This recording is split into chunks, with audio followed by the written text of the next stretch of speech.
Ya, oke. Selamat pagi ya. Assalamualaikum warahmatullahi wabarakatuh. Ya, kita masuk di pertemuan 3 ya. Kita masuk di pertemuan 3. Di pertemuan 1-2 kita belajar bagaimana menginstal Python ya.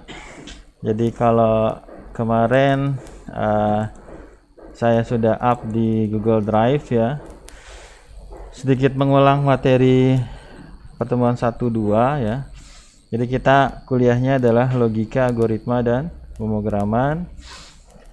Ini nanti kuliahnya ada kalanya saya seperti ini, seperti minggu lalu gitu ya. Saya langsung aja langsung coret-coret seperti ini. Tapi ada juga yang saya ngikutin ebook gitu ya. Dan ebooknya sudah saya share di Google Drive gitu ya. Ada satu sebenarnya ya.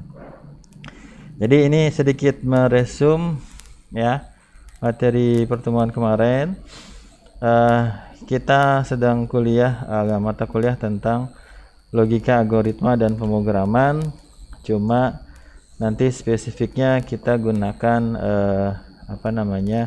bahasa pemrograman Python gitu ya, with Python.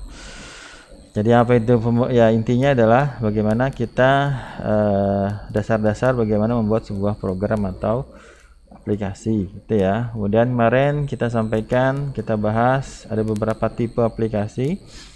Ada aplikasi yang konsol ya, ini yang kita pelajari ya. Walaupun nanti kita lebih ke interface-nya di web gitu ya. Maksud saya di codingannya, scriptnya nanti. Kemudian ada juga yang desktop ya, standalone. Ada juga web ya, apakah localhost atau sudah di up ya, hosting ya, punya domain tertentu gitu ya. Kemudian saya sampaikan juga ada aplikasi ya, bahasa pemrograman. Aplikasi dibuat menggunakan bahasa pemrograman tertentu ya, banyak sekali ya. Kemudian ini beberapa bahasa pemrograman yang saya list. Ada C, ada C++, ada C#, ya, ada Java, ada JavaScript, ada PHP, ada Perl, ada Python, dan macam-macam lagi, banyak ya. Oke, nanti kita akan pakai Python ya. Kemarin kita udah coba Python, kemudian kita perlu mendownload dan menginstal Python ya. Kemarin sudah kita lakukan. Kemudian aplikasi itu ada yang free ya, ada yang gratis ya, ada yang berbayar ya, ada juga yang open source gitu ya. Open source itu maksudnya adalah kebanyakan open source gratis, tapi open source bukan berarti gratis ya, ada open source juga yang berbayar gitu ya. Open source itu adalah scriptnya, codingan aplikasi bisa kita akses gitu ya. Kemudian aplikasi yang akan kita gunakan Python. Kemudian kemarin kita sampaikan kita akan gunakan paket yang namanya Anaconda. Ya, kemudian kemarin saya sampaikan aplikasi itu running di sistem operasi. Sistem operasi itu banyak tipenya. Ada Windows, ada Mac, ada Linux ya. Kemudian sistem operasi ini running di sebuah hardware gitu ya. Maka kemana-mana sekarang Anda bawa komputer ya. Karena smartphone yang Anda bawa itu memiliki sistem operasi. Kemudian ini apa ini? Tugas pertama install Python Anaconda. Kemudian kita bahas bagaimana merunning IDLE ya. Kemarin kita agak banyak prakteknya. Ya, intinya Anda pahami bahwa nanti banyak code editor atau IDE gitu ya. Kemudian kemarin juga saya sampaikan beberapa poin di sini. Ya, komputer tidak bisa memahami bahasa manusia ya, poin pertama. Kemudian komputer perlu aplikasi untuk mentranslate dari bahasa manusia menjadi bahasa komputer ya. Kemudian yang dimaksud dengan translate di sini adalah aplikasi yang mengubah bahasa manusia menjadi bahasa komputer gitu ya. Kemarin juga kita bahas ada dua macam translate, ada compiler, ada interpreter. Kita bahas perbedaan antara compiler dengan interpreter. Jadi kalau compiler ya istilahnya kita compile gitu ya. Kita compile. Compiler adalah translator yang mengubah semua perintah menjadi bahasa komputer. Jadi semisal kita punya 100 perintah instruksi, maka semuanya kita compile dulu. Ya, misalnya saya berikan contoh di C++ gitu ya. .cpp menjadi kita ubah menjadi exe ya, walaupun nanti di sini ada intermediate langkahnya gitu ya, tapi gampangnya seperti ini. Tapi kalau interpreter adalah transistor yang mampu mentranslate perintah baris per baris gitu ya, dia bisa gitu ya. Yang penting yang dia perluin apa library-nya, maka dia bisa running. Oke, kemudian kita bahas Python. Python ada beberapa versi. Versi besarnya ada versi 2 sama versi 3 ya. Sekarang semua sudah beralih ke versi 3 ya. Dan minimal saya katakan minimal 36 ya, karena di sini ada format f-string yang bisa kita gunakan gitu ya. Sekarang Python sudah sampai versi 3.10. Oke, kemudian apalagi kita bahas kemarin, kita bahas tentang error ya. Ada beberapa tipe error. Ada syntax error, ada semantic error, ada logic error gitu ya. Kalau syntax error ini pasti sering kita temui ya, karena kita belum terbiasa, maka nanti ada namanya kesalahan dalam penulisan perintah ya. Ada juga namanya semantic error ya. Ini kesalahan dalam mengartikan perintah gitu ya, maksudnya nanti ada fungsi-fungsi tertentu gitu ya, kita salah memahaminya. Yang paling sulit adalah logic error ya, kesalahan dalam logika pemrograman. Ya, apa itu sintak? Ya, gampangnya sintak adalah cara penulisan ya. Ada sedikit beberapa aturan di Python yang berbeda di bahasa pemrograman yang lain ya. Kita bahas kemarin contohnya adalah ada terminologi istilah namanya apa? Case sensitive ya. Jadi case sensitive itu membedakan huruf besar dan huruf kecil. Jadi kalau kita tekan tombol A besar sama tekan tombol A kecil itu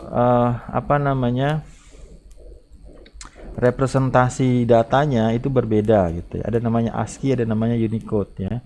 Tapi saya nggak sampai situ.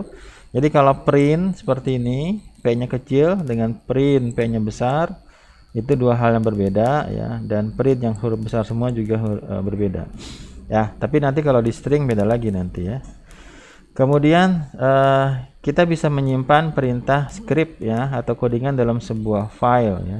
Biasanya ada dua ya, ada code editor sama IDE ya. Kalau code editor ada Sublime, ada Atom, ada Visual, ada Bracket, ada macam-macam ya. Sekarang yang banyak dipakai itu Visual Studio Code lah ya dari Microsoft, ini juga free ya. Kemudian ada juga yang IDE gitu ya. Ini semua mereka ngelink ke Python-nya ya. Jadi code editor buat bantu kita ngetik-ngetik, debug macam-macam.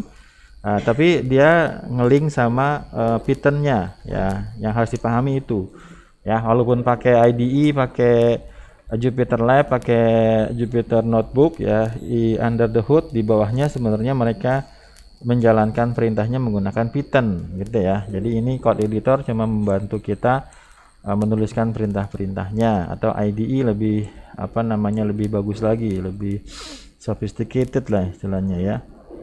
Ada beberapa di sini, ada Eclipse, ada PyCharm, ada NetBeans kalau di Java gitu ya, banyak lagi. Kemudian kemarin kita praktek langsung ya, kita simpan dalam sebuah notepad ya, pakai Windows. Kemudian intinya adalah kita simpan kita simpan script kita dalam sebuah file, kemudian kita running menggunakan Python, kemudian nama file dari Python-nya ya, scriptnya .py ya. Jadi Python itu ekstensinya adalah .py. Kita latihan sedikit ya, bagaimana membuat sebuah file dengan nama latihan 2, kemudian kita tampilkan seperti ini. Kemudian kita bahas tentang Anaconda Navigator. Nanti kita nanti kalau di e-booknya ya, jadi salah satu sumber referensi yang kita bahas itu adalah ya, e-book ini ya, namanya The Python Workshop ya. Ini nanti hari ini kita bahas chapter 1-nya, separohnya ya, atau sepertiganya. Ibaratnya hari ini lebih banyak teorinya gitu ya. Oke, nanti Anda tinggal pahami aja. Saya tetap menyampaikan bahasa Inggrisnya dan juga nanti ada translate-nya gitu ya. Oke, jadi hari ini kita akan banyak berat di teorinya ya. Oke. Nah, Anaconda Navigator adalah paketan ya yang membantu kita untuk merunning beberapa aplikasi lah ya. Di situ ada Jupyter Notebook, bisa pakai Visual Studio Code juga gitu ya. Kalau kita running tampilannya ini bisa di pause ya, saya pause dulu ya. Jadi tampilan Anaconda Navigator adalah seperti ini ya. Anaconda Navigator di sini sebenarnya ada banyak yang bisa Anda lakukan. Anda bisa masuk ke environment di sini. Di sini Anda bisa bikin, konsepnya adalah namanya virtual environment gitu ya. Kalau yang kita running namanya base. Base ini ibaratnya apa ya, defaultnya lah, default yang dibuat oleh Anaconda Navigator. Tapi kita nanti bisa bikin lagi di sini atau bisa di konsol ya. Tapi saya sampaikan di sini ada dua ya, ada namanya Jupyter Lab satu, yang satu lagi adalah Jupyter Notebook. Nanti kalau di e-booknya dia pakai Jupyter Notebook ya, tapi yang kita pakai namanya Jupyter Lab gitu ya. Oke, ini saya bunuh aja.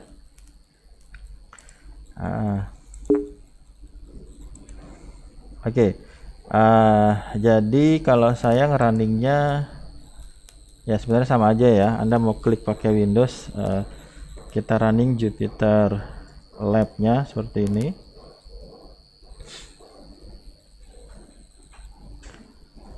Ya, jadi kita ngodingnya nanti di browser gitu ya. Coba silahkan kalau belum dibuka. Ya, jadi kemarin saya sebenarnya intinya adalah Anda sudah terbiasa dengan Jupyter Lab gitu ya. Kemarin kita bikin kelasnya apa ya? Saya lupa. Ini ya. Intake Januari ya, ini dia kemarin ya. Jadi kalau hari ini kita akan ngikutin e-booknya ya. Jadi yang ini kemarin ya, kemarin. Jadi kuliah kita nanti Anda harus memberikan laporan atau formatif untuk setiap pertemuan dalam bentuk apa? Dokumen atau PDF ya, yang di screenshot gitu ya. Kalau minggu lalu belum masuk ya nggak apa-apa lah, ya, ada kesalahan sedikit teknis ya. Kalau ini nanti silakan Anda siapkan doknya, kemudian aktivitas yang kita lakukan kita screenshot, kemudian kita email nanti ya, biar ada perkembangannya.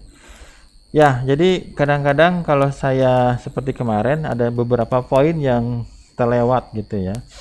Jadi sengaja saya ngikutin e-book gitu ya. Ada lagi nanti yang course yang saya berikan ya. Tapi hari ini kita bahas ini dulu. Ya, kalau misalnya Pak bahasa Inggrisnya saya nggak bagus gitu ya. Itu saya translate ya. Saya translate satu-satu. Ya, kemudian ini kemarin kalau belum login di PC-nya, di komputernya, usernya intake ya, seperti itu. Kemudian terakhir kita pakai apa? Kita pakai Google Colab ya. Jadi sekelas Google pun sudah mensupport cloud-nya, infrastrukturnya. Saya biasanya pakai ini di GPU-nya ya. Dia ada kasih 8 GPU gitu ya. GPU itu Nvidia ya, CUDA gitu ya. Jadi kemarin sudah kita praktekkan ya Google Colab. Jadi kalau semisal Pak installnya susah Pak gitu ya, error mulu gitu ya. Ya Anda tinggal tapi kalau ini harus ada koneksi internet ya. Harus ada koneksi internet. Kita bisa menggunakan infrastruktur yang dimiliki oleh Google. Namanya apa?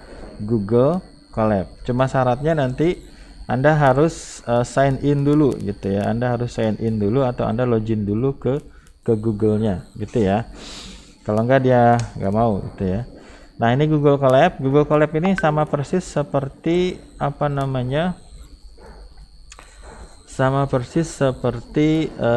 Jupyter Lab gitu ya. Oke, nanti di sini Anda bisa simpan di Google Drive nanti ya.